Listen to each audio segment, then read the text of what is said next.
গুৱাহাটীত ভয়ংকৰ ঘটনা মহানগৰীৰ এখন বাৰৰ সন্মুখত মবিলধাৰী আৰক্ষী জোৱানক জ্বলাই দিয়াৰ চেষ্টা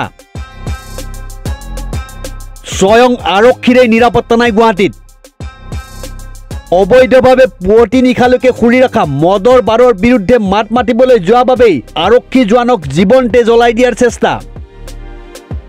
গুৱাহাটীৰ বকিষ্টৰ দা ইকো নামৰ পাপখনৰ বিৰুদ্ধে ভয়ংকৰ অভিযোগ গুৱাহাটীত পুনৰ সংঘটিত হৈছে ভয়ংকৰ ঘটনা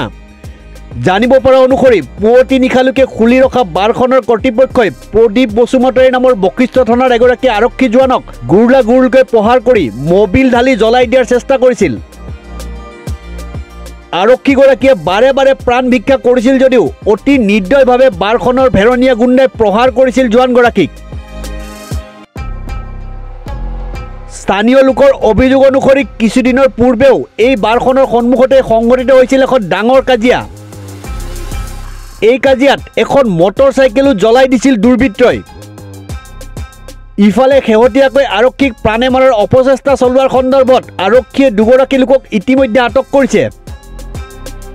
স্থানীয় ৰাইজে অভিযোগ উত্থাপন কৰিছে যে কোনো অদৃশ্য শক্তিৰ কৃপাত গুৰু গোসাঁই নমনাকৈ অবৈধভাৱে পুৱতি নিশালৈকে খোলা থাকে বাৰখন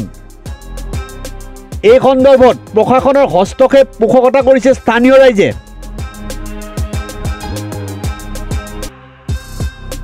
নিউজ ডেস্ক ৰিপোৰ্ট নিউজ 13